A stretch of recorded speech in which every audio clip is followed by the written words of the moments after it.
Congress committee के महासचिव संगठन प्रभारी कैप्टन संदीप संधू जी का, मेरे साथ उपस्थित लेडी पंजाब महिला कांग्रेस की अध्यक्ष गुरशरण कौर रंधावा जी का की ओर से आप सभी का धन्यवाद करती हूँ। आज की प्रेस वार्ता में पंजाब प्रदेश कांग्रेस कमेटी के अध्यक्ष राजा वलीम जी को भी शामिल होना था, रास्ते में है, इसलिए हमें कहा गया कि हम अपनी प्रेस वार्ता शुरू कर दें। मैं उनका भी धन्यवाद करती हूँ। आज देश की हर राज्य की राजधानियों में भारतीय राष्ट्रीय कांग्रेस इसी तरह से प्रेस कॉन्फ्रेंस आयोजित कर रहा है। मकसद प्रेस कॉन्फ्रेंस का जय जवान अन्याय के विरुद्ध न्याय का युद्ध, ये शुरू हो चुका है। अन्याय के विरुद्ध न्याय का युद्ध 14 जनवरी को श्री राहुल गांधी जी ने भारत जोड़ो न्याय यात्रा मणिपुर से शुरू की। इस समय ये यात्रा उड़ीसा से छत्तीसगढ़ में प्रवेश कर चुकी है। पहली यात्रा दक्षिण से उत्तर तक की गई, जो भारत जोड़ो यात्रा की 4000 किलोमीटर रही। ये यात्रा भारत जोड़ो न्याय यात्रा है, जो 6713 किलोमीटर का सफर तय करके मणिपुर से मुंबई 20 मार्च को पहुंचेगी। इसके 5 बिंदुओं पर पूरी यात्रा में चर्चा हो रही है। पहला बिंदु है युवा न्याय, दूसरा नारी न्याय, तीसरा भागीदारी न्याय, चौथा किसान न्याय और पांचवा है श्रमिक न्याय। इन 5 न्यायों की बात भारतीय राष्ट्रीय कांग्रेस और भारत जोड़ो न्याय यात्रा में श्री राहुल गांधी जी कर रहे हैं। उसी के तहत 31 जनवरी का दिन, जब देश में हमारे राष्ट्रपिता महात्मा गांधी जी की हत्या हुई, उन्हें श्रद्धांजलि देते हुए इस अभियान की 31 जनवरी को श्री राहुल गांधी जी ने पटना में अपनी यात्रा के दौरान जय जवान अभियान के नाम से शुरू किया। जय जवान अन्याय के विरुद्ध न्याय का युद्ध है। ये क्या है? 1.5 लाख युवा मां भारती की सेवा के लिए, देश की रक्षा के लिए हर मानसिक और शारीरिक प्रशिक्षण पास करने के बाद इंतजार था कि मेरी भर्ती का मेरे पर लेटर आएगा मेरे पास और मैं सरहद पे खड़ा होऊंगा। लेकिन उन सभी 1.5 लाख युवाओं की उम्मीदों पर पानी फेर दिया। उनके साथ अन्याय हुआ जब उन्हें पता लगा कि भारतीय सेना में पक्की भर्तियां खत्म कर दी गई है। अब ठेके की भर्ती होगी, 4 साल की भर्ती होगी, जिसे नाम दिया गया अग्निपथ भर्ती योजना। भारतीय राष्ट्रीय कांग्रेस इस अग्निपथ भर्ती योजना, ठेके की 4 साल की सेना में भर्ती योजना का विरोध करती है। राजधानी दिल्ली में 1.5 लाख युवा जंतर मंतर में बैठा, उपराष्ट्रपति जी से मिलने की कोशिश की, लोकतंत्र में उन्हें मिलने नहीं दिया गया। जंतर मंतर में बैठे युवाओं को की सुनवाई नहीं है, उन्हें गिरफ्तार करके अलग अलग थानों में रखा गया है। आज पंजाब के ही नाम है अमृतपाल सिंह, 19 साल का नौजवान, मां भारती की सेवा और रक्षा के लिए अग्निपथ, पहला अग्निपथ योजना में वीर अग्निवीर कह के शामिल हुआ। मानसा जिले का कोटली कला गांव का मां बाप का इकलौता बेटा सेना में भर्ती हुआ, सीने पर गोली खाई, 19 साल के पंजाब के अमृतपाल सिंह ने शहीद हो गया। शहीद के बाद अग्निपथ योजना कहती है इन्हें शहीद का दर्जा नहीं मिलेगा। ये अन्याय है, ये अपमान है, जिसे अमृतपाल सिंह शहीद का परिवार हो, पूरा पंजाब हो, देश और भारतीय राष्ट्रीय कांग्रेस स्वीकार नहीं करता है। शहीद को शहीद का दर्जा मिलना है, जो छीना गया है, ये अपमान। शहीद को कफन में तिरंगा, ये उसका सम्मान है, ये उसका हक अधिकार है कि शहीद का जब शव आए परिवार को सौंपा जाए तो तिरंगे में आएगा। अग्निपथ भर्ती ठेके की योजना में ये सम्मान भी शहीद से छीन लिया गया। सफेद कफन में अमृतपाल सिंह का शव आता है।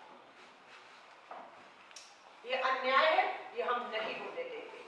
शहीद को कफन में तिरंगा नसीब, ये उसका हक सम्मान है मां भारती की सेवा में शहीद होने वाले को। इवन यहां तक हुआ कि शहीद को जो सेना सलामी और सम्मान देती है वो भी उससे छीन लिया गया। किसी तरह का सेना का सम्मान सलामी अमृतपाल सिंह या जैसे लोगों को नसीब अब नहीं होगी। ये अग्निपथ भर्ती कहती है, जो अन्याय है जिसका हम विरोध करते हैं। शव शहीद का सेना के वाहन में लाया जाता है, लेकिन अग्निपथ में जो शहीद हुआ इसमें अमृतपाल सिंह भी शहीद हुआ। इसका शव निजी वाहन में लाया गया और वहां यहां तक सुनने को मिला कि उस निजी एम्बुलेंस का किराया कौन देगा। ये शर्मसार करने वाली बात है जिसका भारतीय राष्ट्रीय कांग्रेस पूरी तरीके से विरोध करती है। हमने यहां पर देखा जब अग्निपथ भर्ती योजना थोपी जा रही थी, बिना चर्चा के लोकतंत्र में संसद हो या सेना के तीनों प्रमुखों से चर्चा किए बिना मनमाने तरीके से पक्की भर्ती खत्म करके ये भर्ती जब थोपी गई, तब संगरूर हो, लुधियाना हो, हमने पंजाब का नौजवानों को इसके विरुद्ध आंदोलन करते हुए देखा। दुख हुआ, चिंता भी हुई, नहीं होना चाहिए था, लेकिन हुआ। लुधियाना रेलवे स्टेशन तक को आग के हवाले कर दिया गया क्योंकि युवाओं में बहुत गुस्सा। हमारी चिंता ये है, भर्ती की उम्र 17 साल। स्कूल में पढ़ने वाले व्यक्ति को आप, युवा को आप आधुनिक हथियारों की ट्रेनिंग दे रहे हैं। 4 सालों में आधुनिक हथियारों की ट्रेनिंग ले रहा है। वो देश की सरहदों की खुफिया जानकारियां हासिल कर रहा है। वहां पर वो शहीद हो रहा है, लेकिन शहीद का दर्जा नहीं मिल रहा, अपमानित महसूस कर रहा है। 4 साल की ठेके की नौकरी के बाद वापस इन्हीं गलियों, इन्हीं चौराहों पर बेरोजगार घूमेगा। हमारी चिंता ये है कि ये अग्निपथ भर्ती योजना में अग्निवीर 4 साल के बाद आधुनिक हथियारों की ट्रेनिंग, खुफिया जानकारियां लेकर अगर बेरोजगार घूमेगा तो भविष्य क्या होगा, ये आप सोच सकते हैं, उनका या देश का। या हमारे देश के खिलाफ जो ताकतें हैं वो इनका क्या, इनके फ्रस्ट्रेशन का, इनके गुस्से का, इनके बेरोजगार होने के बाद का जो है कहां इस्तेमाल उनका कर सकती है, या आप अंदाजा लगा सकते हैं। इन्हीं सभी चिंताओं के कारण हम इसका विरोध कर रहे हैं। जनरल MM नरवाने, हमारी सेना के प्रमुख, ने अभी अपनी किताब में इस बात का खुलासा किया है कि ये बात नहीं हुई थी कि तीनों सेनाओं पर एक ही टाइम पर से थोप दिया जाएगा। और ये भी बात हुई थी कि जो भर्ती होगा अग्निवीर, उसमें से 75% युवाओं को रिटेन किया जाएगा और उनकी उस ट्रेनिंग के बाद, रिटेन के बाद पक्की भर्ती की जाएगी। लेकिन जब योजना आई तो पूर्व सेना प्रमुख जनरल नरवाने ने भी कहा, उनके लिए भी चौंकाने वाले ये फैसले थे कि 75 नहीं, मात्र 25% को ही आगे भेजा जाएगा। बाकी 75% प्रशिक्षित युवा वापस सड़कों पर बेरोजगार घूमेगा। जय जवान अभियान के तहत हमारी 2 मांगे। पहली मांग है, अग्निपथ योजना लागू होने पर जिन 1.5 लाख पुरुष और महिलाओं से क्रूरतापूर्ण छीनी गई नौकरियां उन्हें वापस दी जाए। आपने 1.5 लाख युवाओं को कह दिया आपकी वो जो प्रशिक्षण का कोई मायने नहीं है, कोई भर्ती नहीं है, सब रद्द कर दिया गया, अब ठेके की नौकरी में दोबारा अप्लाई करो। हमारा कहना है कि इस भर्ती के आने के बाद जो 1.5 लाख पक्की भर्ती वाले युवा थे, उन्हें तुरंत अभी इसी समय सेना में भर्ती करके पक्की नौकरी दी जाए। सेना बलों के लिए पिछली भर्ती प्रणाली को बहाल किया जाए। अग्निपथ को रद्द करके जो पहली भर्ती थी, जो पक्की भर्ती थी, उसे बहाल किया जाए। ये जय जवान अभियान के तहत हम मांग उठा रहे हैं। अब ये पूरा अभियान आज प्रेस वार्ता से शुरू हो रहा है, लेकिन इस अभियान का पहला चरण है जनसंपर्क। 30 लाख परिवारों तक अब हम पहुंचे। ये 30 लाख परिवार वो हैं जो सेना से जुड़े हुए, या तो इनके घर से कोई शहीद हुआ है, या आज सेना में है, या कहीं ना कहीं अग्निपथ में इनके परिवारों ने, अमृतपाल जैसे शहीद के जैसे परिवारों के लोगों ने भेजा हुआ है। 1 फरवरी से 28 फरवरी तक हम जनसंपर्क के माध्यम से 30 लाख परिवारों से जुड़ेंगे और उन्हें जोड़ेंगे और उनके साथ हो रहे इस अन्याय के खिलाफ हम एकजुट होंगे। दूसरा चरण है सत्याग्रह। सत्याग्रह के तहत अधिक से अधिक युवाओं को परिवारों तक हम पहुंच के जानकारियां इकट्ठी करेंगे, उन्हें चल रहे अभियान के बारे में सूचित करेंगे ताकि उनका समर्थन ले सके कि हम क्यों कर रहे हैं, किसके लिए कर रहे हैं, मकसद क्या है। सेना को कमजोर होने दें, ठेके की नौकरियां लाने दें, शहीद से शहीद का दर्जा छीना जाने दें, उसको मिलने वाली सुविधाएं, उसके परिवार को, शहीद को मिलने वाली सुविधाओं पर हम ना मिलने पर चुप रहे। ये सब हम बात करके उन सबसे जो है यहाँ हमारा धरना रहेगा, जितने भी शहीदी चौक है वहां पर हम लोग उसको लेकर एक बड़ा आंदोलन करेंगे।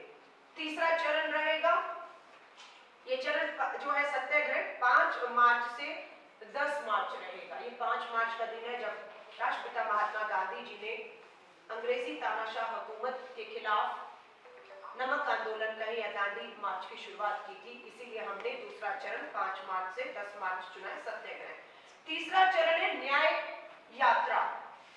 सभी जिलों में, पूरे देश के हर जिला कांग्रेस कमेटियां सभी जिलों में 50 किलोमीटर तक पद यात्राएं करेंगे।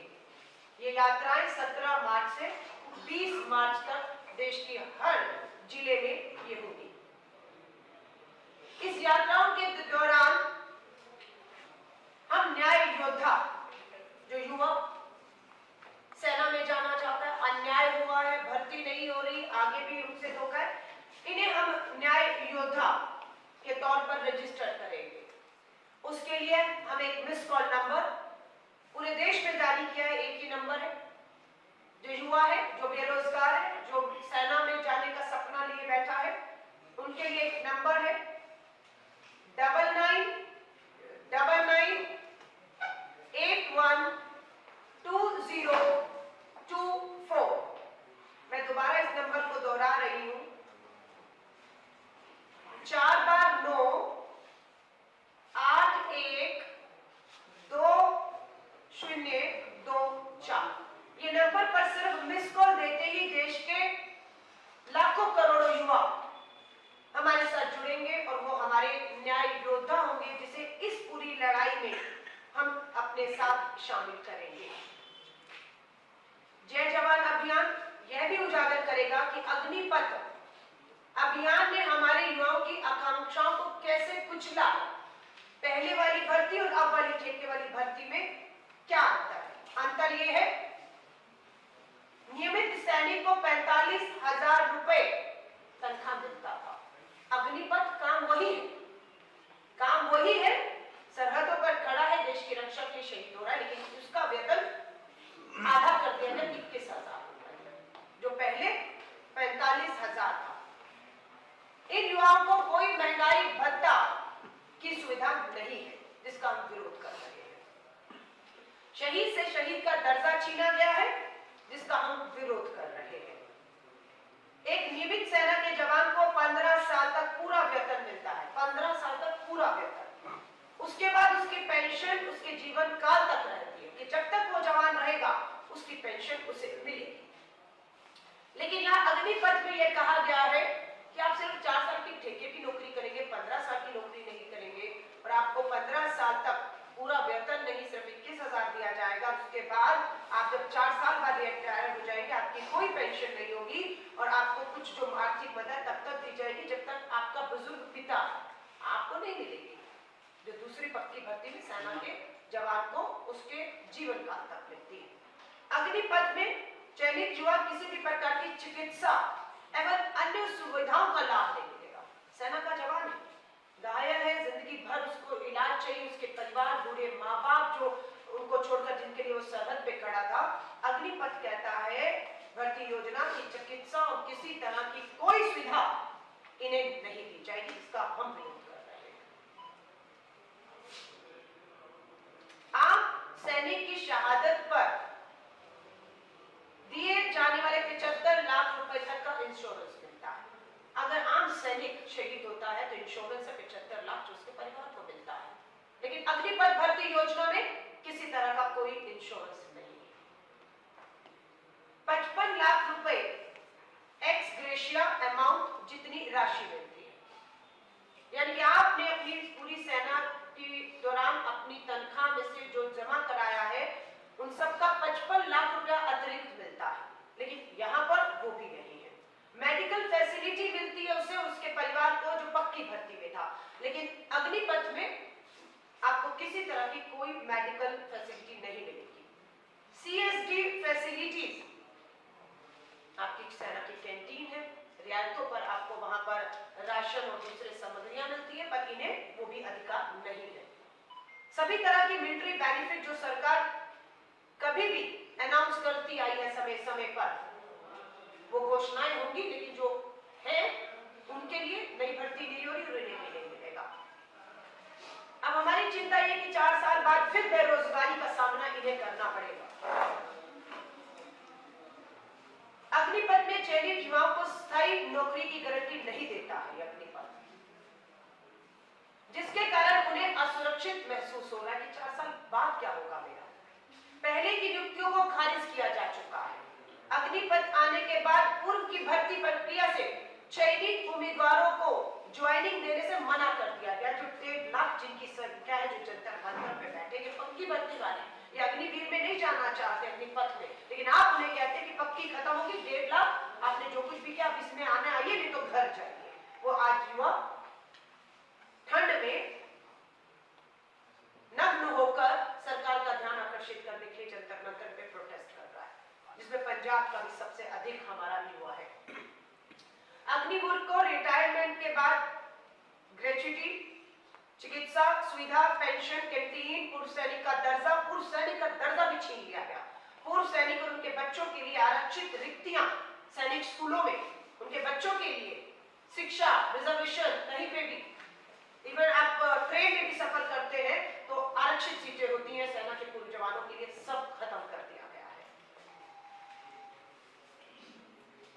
RTI के अनुसार 2022-23 में आवेदन करने वाले 34 लाख युवा थे, जो 23 और 24 में मात्र 10 लाख रह गए। 22 और 23 में 34 लाख देश के युवाओं ने मां भारती की सेवा के लिए सेना में भर्ती होने की अर्जी दी। 34 लाख ने 23 और 24 में मात्र 10 लाख युवा अप्लाई कर रहा है। यानी कि आप सेना को कमजोर करने का काम कर रहे हैं। भर्तियां 34 लाख से 10 लाख तो मांग हो रही है, वो भी अग्निपथ ठेके में। हाल के दिनों में यूपी कांस्टेबल की भर्ती में 50 लाख से अधिक आवेदन आए।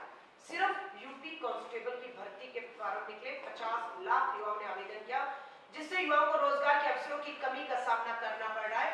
4 साल के अग्निवीर बनने की जगह वे दूसरे क्षेत्रों में अब अपनी खोज कर रहे हैं।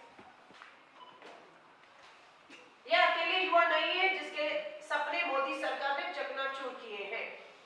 बेरोजगारी ने 45 साल के रिकॉर्ड तोड़ दिए हैं। सरकार ने कहा था 2014 में बेरोजगारी बहुत हुई, बेरोजगारी की मार। अब की बार मोदी सरकार इस नारे के साथ 14 में आए, वायदा किया कि हर साल 2 करोड़ नौकरी देश के युवाओं को देंगे। 10 साल पूरे हो गए कार्यकाल के, 20 करोड़ युवाओं को रोजगार देने वाली सरकार का रिकॉर्ड बताता है कि रोजगार नहीं दिए, बेरोजगार किए, और बेरोजगार इतने हो गए कि 45 साल के रिकॉर्ड बेरोजगारी ने अपने तोड़ दिए हैं। 2012 में बेरोजगार पढ़े लिखे PhD, डॉक्टर, इंजीनियर पढ़े लिखे 1 करोड़ युवा बेरोजगार थे 2012 में। 2022 में इनकी संख्या 4 करोड़ पहुंच चुकी है। 4 करोड़ वो लोग हैं जो पढ़े लिखे हैं, और इनकी संख्या 4 करोड़ पहुंच चुकी है। हर घंटे 2 बेरोजगार युवा, अगर मेरी 1 घंटे की प्रेस कॉन्फ्रेंस चले तो हर घंटे में 2 युवा बेरोजगार युवा आत्महत्या कर रहे हैं। मैंने national crime record bureau, Bharat सरकार के आंकड़े बता रहे हैं, हर 1 घंटे में बेरोजगारी, आर्थिक तंगी का शिकार होकर, हताश निराश होकर युवा आत्महत्या कर रहा है। हमारी राष्ट्रीय सुरक्षा सर्वोपरि है और हमें यह सुनिश्चित करना चाहिए कि हमारी प्रतिभाशाली देशभक्त युवाओं को हमारी सेनाओं में स्थायी नौकरियां मिले। इन सभी मांगों के साथ आज हम मीडिया के सामने हैं। आज हमारे राष्ट्रीय अध्यक्ष मल्लिकार्जुन खड़गे साहब ने भी दिल्ली में अभी 10:30 बजे प्रेस वार्ता करके 10 साल अन्याय का काल, 10 साल अन्याय का काल से एक पोस्टर भी जारी किया है, जिसमें इस देश के युवा, किसान, जवान, महिलाओं की बात की है। और ये आंदोलन राष्ट्रव्यापी है, भारत जोड़ो न्याय यात्रा के माध्यम से है। भारतीय राष्ट्रीय महिला कांग्रेस की अध्यक्ष के तौर पर 10 जनवरी को मैंने शपथ ली, अभी 10 फरवरी नहीं हुआ। कम से कम नहीं, पिछले 1 महीने में मैं 15 राज्यों से गुजरी हूं। कल चंडीगढ़ की मीटिंग हुई महिला कांग्रेस, आज पंजाब है, कल हरियाणा, फिर हिमाचल, मैं यहां से लखनऊ जाऊंगी। मकसद ये कि मेरा नेता अगर मणिपुर से चला, मणिपुर से अरुणाचल, मेघालय, नागालैंड, असम, बंगाल, बिहार, आपका पूरा जो है ये करते हुए उड़ीसा, झारखंड, अभी छत्तीसगढ़ में है। इसी तरह हमारी यात्राएं हैं। पूरे देश बदलाव चाह रहा है। पूरा देश इस 10 साल के अन्याय के काल से त्रस्त है। मुझे पूरा विश्वास है जय जवान के नारे के साथ ठीक उसी तरह न्याय होगा जैसे जय किसान के नारे के साथ इस तानाशाह सरकार को हम घुटने में लाने पर जो है वो कामयाब हुए। आपको याद है दिल्ली की राजधानी में देश का अन्नदाता किसान कृषि कानूनों के खिलाफ एकजुट हुआ था। सरकार तानाशाह झुकने को तैयार नहीं हुई, लेकिन हमारे अन्नदाताओं ने अपनी शहादतें दी। 700 किसान शहीद हो गए, 1 साल तक आंदोलन चला, लेकिन तानाशाह सरकार घुटनों पर आई, कृषि कानून वापस हुए। इसी तरह अब जय जवान के नारे के तहत 1.5 लाख युवा इस समय जो दिल्ली में बैठा है पक्की भर्ती का इंतजार में, जिसका पूरा प्रशिक्षण हो चुका है, हमें पूरा विश्वास है हम इस तानाशाह सरकार को झुकाएंगे। नहीं तो देश चुनाव की तरफ बढ़ रहा है।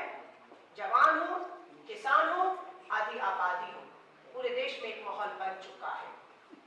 ये सिर्फ सत्ता के दम पर, धन और बल के दम पर, ईडी, सीबीआई, इनकम टैक्स के दम पर 24 का चुनाव जीतने का सपना देख रहे हैं। लेकिन इस देश के करोड़ों जवान, किसान, आधी आबादी बहनों की हमारी, इन्हें इनके मंसूबों में हर हथकंडे अपनाकर सत्ता हासिल नहीं करने देंगे।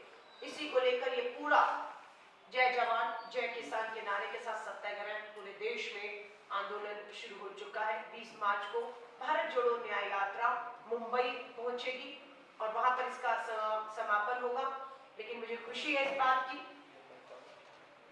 हमारा जो इंडिया अलायंस भी है लगातार उससे डरकर, घबराकर, बौखलाहट से, कभी इंडिया अलायंस पर हमले किए गए, बौखलाहट से इंडिया को इंडी कहकर भारत इंडिया के नाम का अपमान किया गया, इंडी अलायंस, और बहुत सारे पत्रकार साथी भाजपा के इस इंडिया अलायंस को इंडी अलायंस कहने और लिखने लग गए।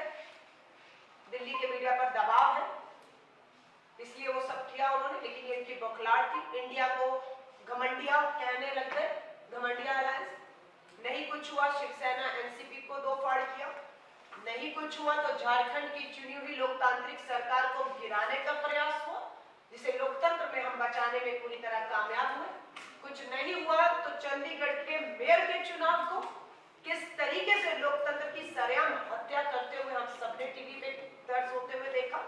धन्यवाद करते हुए सुप्रीम कोर्ट का, फटकार लगाकर का मेरी नजर तुम पर है, मैं देख रहा हूं तुम क्या कर रहे हैं। फैसले का इंतजार है, सुप्रीम कोर्ट फैसला देगा और ये लोकतंत्र हमारा बच पाएगा। हल्का जी, आप नेशनल लीडर हैं और आपने अलायंस का जैसे जिक्र किया, लेकिन नीतीश कुमार अलग हो गए, उद्धव ठाकरे जो है वो कहीं ना कहीं अब झुकाव उनका बढ़ रहा है। ममता बनर्जी वो एक अलग से कहते हैं कि वो अकेले चुनाव लड़ेंगी। तो आपको लगता है कि लोकसभा चुनाव आते आते इंडिया गठबंधन रह पाएगा या फिर जिस तरह से सबसे बड़ी पार्टी है कांग्रेस? मैं अपने पत्रकार साथियों को भी कहूंगी, ये सवाल ये राष्ट्र मुद्दा है, हाँ या ना, आप तय करिएगा। जो भी अभी भी सवाल पूछेंगे मैं आप पर छोड़ रही हूँ, क्योंकि आप समाज का, लोकतंत्र का चौथा मजबूत स्तंभ है। क्या आपको भी लगता है कि आपकी ऑडियंस, आपका पंजाब, आपका लोग जिनके लिए आप पत्रकारिता की कलम चला रहे हैं, उनके लिए आज ये सवाल है, या उनके लिए वो सवाल है जिसको लेकर पूरे देश में भारत जोड़ो न्याय यात्रा कर रहे हैं, बेरोजगारी, महंगाई, सरहदें, इस पे बात हो रही है। आज मैं फिर कह रही हूँ, मैंने ले लिया आपका सवाल और मेरा जवाब भी ये है ना, मेरा जवाब मिल गया आपको, आपका सवाल मेरा जवाब। अब आपको वो मैच नहीं कर रहा, अलग बात है। आप ये पूछ रहे हैं कि भाजपा का साथ अकाली ने पंजाब में छोड़ दिया, एआईएडीएमके ने तमिलनाडु में छोड़ दिया, हरियाणा में जेजेपी के साथ गठबंधन में एनडीए के 38 दल कब और कहां मीटिंगें हो रही है, कौन सा लोकतंत्र है, हम पर हमला हो रहा है। ये बात आपने नहीं पूछी, मैंने आपको बताई। मैंने आपको बताई है कि हमारे गठबंधन पर हमले हो रहे हैं, कमजोर कड़ियां टूट गई, कमजोर कड़ी कोई है, टूटेगी, चिंता नहीं। कौन है कमजोर कड़ी? आज हेमंत सोरेन झारखंड के मुख्यमंत्री को ईडी बुलाती है, पूछताछ करती है और जेल भेजने की तैयारी करती है। हेमंत सोरेन झुके नहीं झुके, तानाशाहों को झुकाया, बहुमत साबित किया, नया मुख्यमंत्री ने शपथ ले ली और भारत जोड़ो न्याय यात्रा में हिस्सा लिया। सवाल ये उठता है, इंडिया अलायंस को लेकर लगता है कि पंजाब की क्या क्लैरिटी है आपकी ओर से? इंडिया अलायंस में आम आदमी पार्टी और कांग्रेस मजबूती से बनी हुई है, दोनों में लोकतंत्र के तहत बातचीत जारी है। आज की तारीख में मुझे जहां तक है, दिल्ली में काफी हद तक हमारी जो है वो हम आगे बढ़ चुके हैं, पंजाब में हमारी चर्चा अभी भी जारी है, लेकिन अगले 10 और 15 दिन के बीच में चंडीगढ़ हो, पंजाब हो, दिल्ली हो, आम आदमी पार्टी और कांग्रेस के बीच में जो भी है आपके सामने आधिकारिक रूप से आने वाला है। अगर पंजाब कांग्रेस लीडरशिप जो है वो कहती है कि आम आदमी पार्टी सरकार जो है अरविंद केजरीवाल हो, भगवंत मान हो, पैसे का मिसयूज करते हैं, हवाई जहाज का यूज करते हैं, काफी इल्जाम लगाते हैं, तो ऐसे में क्या कांग्रेस के लिए कंट्राडिक्शन नहीं है उसी का साथ देना? क्या एथिकल पॉइंट ऑफ व्यू रह जाता है कांग्रेस का पंजाब में यहाँ पर अलायंस? ये मेरी नैतिकता, मेरी देशभक्ति कहती है कि मेरा बेटा भी अगर कुछ गलत करता है, मेरा बेटा मेरे साथ रहता है, मेरे घर में रहता है, लेकिन मेरी देशभक्ति और नैतिकता ये कहती है अगर वो गलत है तो मैं उसको गलत कहूं। ठीक इसी तरह इंडिया अलायंस, आम आदमी पार्टी, इंडिया समूह में राष्ट्रीय स्तर पर, राष्ट्रीय मुद्दों पर एक है, लेकिन दिल्ली हो और पंजाब हो, अगर यहाँ की सरकार लोगों से किए वायदों को पूरा नहीं करती है या कहीं ना कहीं जो सरकारी धन है जो जनता पे लग रहा है उसका कहीं मिसयूज होता है, तो स्वाभाविक है ये ऐसा विपक्ष हमारा धर्म है, हम उस धर्म को ईमानदारी से निभाएंगे। जब दिल्ली में शीला दीक्षित जी की 15 साल सरकार थी, अलका लांबा शीला दीक्षित जी से भी लड़ती थी और बोलती थी और नहीं हम सब लड़ते थे लोगों की लड़ाई, जिसका लोकतंत्र में सम्मान होता था और इसका तो विजिलेंस की कार्रवाई भी ठीक हुई है जो आप आपकी पार्टी की? मैं कैसे बताऊं ठीक हुई नहीं है? एक जांच जो गलत है वो गलत है। मैं ये कहती हूँ अगर हमें गलत लगेगा हम उसे गलत बोलेंगे, अगर कुछ गलत है हमें लगता है हम बोलेंगे, ये लोकतंत्र। आप हमारी आवाज नहीं दबा सकते। ऐसे विपक्ष आपको फिर नुकसान होगा पंजाब में। बिल्कुल ऐसा विपक्ष हमें नुकसान तब होगा जब जनता के साथ किए वायदों को सत्ता में बैठी सरकार चाहे दिल्ली, पंजाब और केंद्र में पूरा नहीं करती और हम खामोश रहते हैं, हमें नुकसान होगा पार्टी के तौर पर।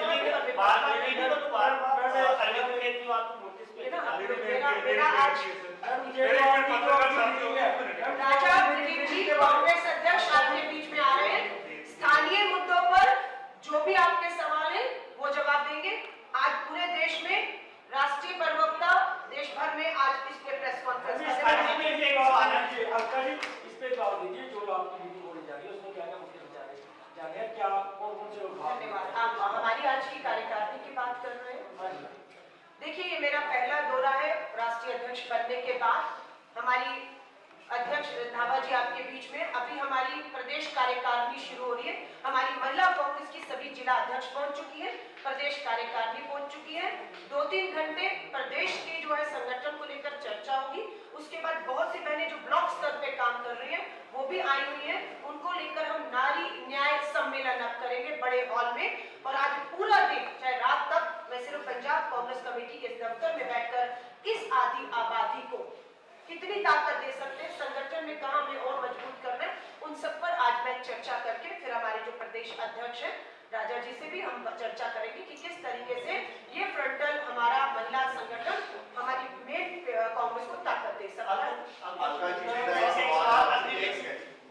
मेरा एक सवाल है आपसे।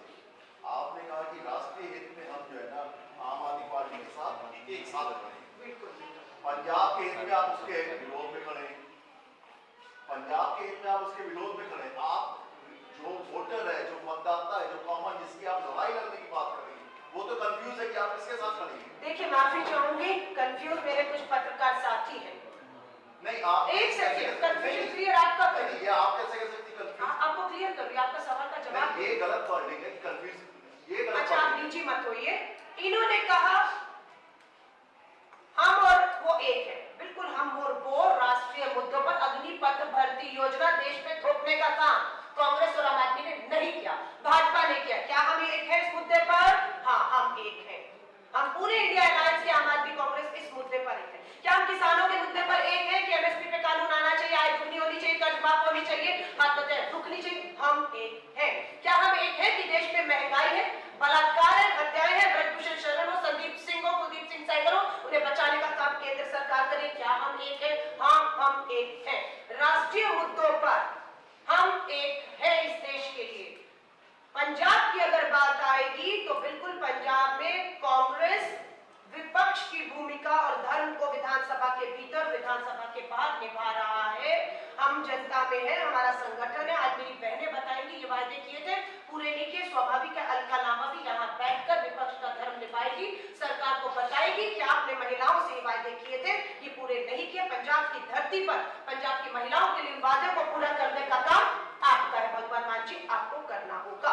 ये कोई कंफ्यूजन अलका जी ऐसे को लाके अलका जी एक सवाल ऐसे को लाके अलका जी एक सवाल ऐसे लाके उसे क्या कि ਜਿਹੜੇ ਅਰਜੀਤ है गया ਉਹਨਾਂ ਨੂੰ ਆਧੁਨਿਕ ਹਥਿਆਰਾਂ ਦੀ ट्रेनिंग ਦਿੱਤੀ ਜਾ हाँ ਰਹੀ जी, है। धन्यवाद, आप मुद्दे पर पूछ रहे हैं। धन्यवाद। मैं बैठने तैयार बैठेगा, मुद्दे पर पूछिए। हाँ जी, ਉਹ ਤੁਸੀਂ ਕਹਿੰਦੇ ਆਧੁਨਿਕ ਹਥਿਆਰਾਂ ਦੀ ट्रेनिंग ਦਿੱਤੀ ਜਾ ਰਹੀ ਹੈ। 4 ਸਾਲ ਬਾਅਦ ਜਦੋਂ ट्रेनिंग ਤੋਂ ਬਾਅਦ ਉਹ ਫ੍ਰੀ ਹੋਣਗੇ हाँ जी, बिल्कुल। ਇਹ ਅਗਨੀਪਥ ਦੀ ਇੱਕ ਸੰਕਾ ਦੀ ਉਹਨਾਂ ਤੇ ਸ਼ੱਕ ਕੀਤਾ ਜਾ ਰਿਹਾ ਕਿ ਦੇਸ਼ ਦੇ ਸੈਨਿਕ ਤਾਂ ਹੈ ਹੀ ਹੈ ਕਿ ਉਹ ਆਧੁਨਿਕ ਹਥਿਆਰਾਂ ਦੀ ਟ੍ਰੇਨਿੰਗ ਲੈ ਕੇ ਕੋਈ ਗਲਤ ਨਹੀਂ ਕਰ ਸਕਦੇ। ਤਾਂ ਇਹ ਵੀ ਇੱਕ ਆਪਣੇ ਤਰੀਕੇ ਚ ਮਾਨ ਹੈਗਾ ਕਿ ਉਹਨਾਂ ਦੇ ਸ਼ੱਕ ਕਰਨਾ ਕਿ ਦੇਸ਼ ਦੇ ਸੈਨਿਕ ਤਾਂ ਹੈ ਹੀ ਹੈ। ਦੂਸਰੇ ਪਾਸੇ ਇੱਕ ਪਾਸੇ ਤੁਸੀਂ ਸਪੋਰਟ ਸੇ ਖੜੇ ਹੋ, ਅਸੀਂ ਸ਼ੱਕ ਨਹੀਂ ਕਰ ਰਹੇ, ਅਸੀਂ ਚਿੰਤਾ ਕਰ ਰਹੇ। ਦੋਨੋਂ ਚ ਫਰਕ ਹੈ। ਉਹ ਚਿੰਤਾ ਉਸ ਮਾਪਿਓ ਨੂੰ ਵੀ ਹੈ ਕਿ ਮੇਰੇ ਬੱਚੇ ਨੂੰ ਤੁਸੀਂ ਹਥਿਆਰ ਚਲਾਉਣਾ ਸਿਖਾਤਾ, लेकिन 4 साल बाद ਉਹਨੂੰ ਕਾਰ ਵੇਚਦਾ ਹੈ। ਉਹਨੂੰ ਹਤਾਸ਼, ਨਿਰਾਸ਼, ਫਰਸਟ੍ਰੇਟਿਡ ਹੈ। ਉਹਨੂੰ ਰਾਹੁਲ गांधी जी ਨੂੰ ਮਿਲਣ ਆਏ ਅਗਨੀਪਥ ਭਰਤੀ योजना ਵਾਲੇ एक प्यो ने क्या, मेरा बेटा वो कार तो बाहर नहीं निकलता। राहुल जी ने पूछा क्यों नहीं निकलता? उन्हें क्या, पड़ोसी कहते हैं नकली सेना का जवान है। पड़ोसी कह रहे हैं नकली है, असली सेना का जवान नहीं है। सो वो अपमान सह रहा है। शक को देते नहीं है सानू, चिंता है ਉਹਦੀ, चिंता ਉਹਦੇ ਮਾਪਿਆਂ ਨੂੰ ਵੀ ਹੈ कि ਸਾਡੇ ਦੇਸ਼ ਵਿੱਚ आतंकवाद, नक्सलवाद, देश की सारी सरहद है, सारी चुनौतियां ਜਿਹੜੀ चीन घुसाया जो पाकिस्तान ने दूसरे ने सानू चुनौतियां ने। ਅਸੀਂ नहीं चाहते कि साढ़े 17-18 साल का नौजवान, ट्रेन नौजवान किसी गलत हत्थे जाए। ਅਸੀਂ नहीं चाहते, ਅਸੀਂ नहीं चाहते।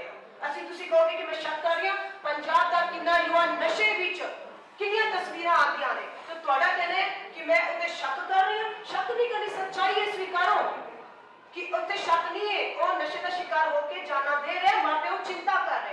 इसी तरह हथियार का भी सही इस्तेमाल होए तो सरहद पे खड़ा जवान देश की रक्षा करे।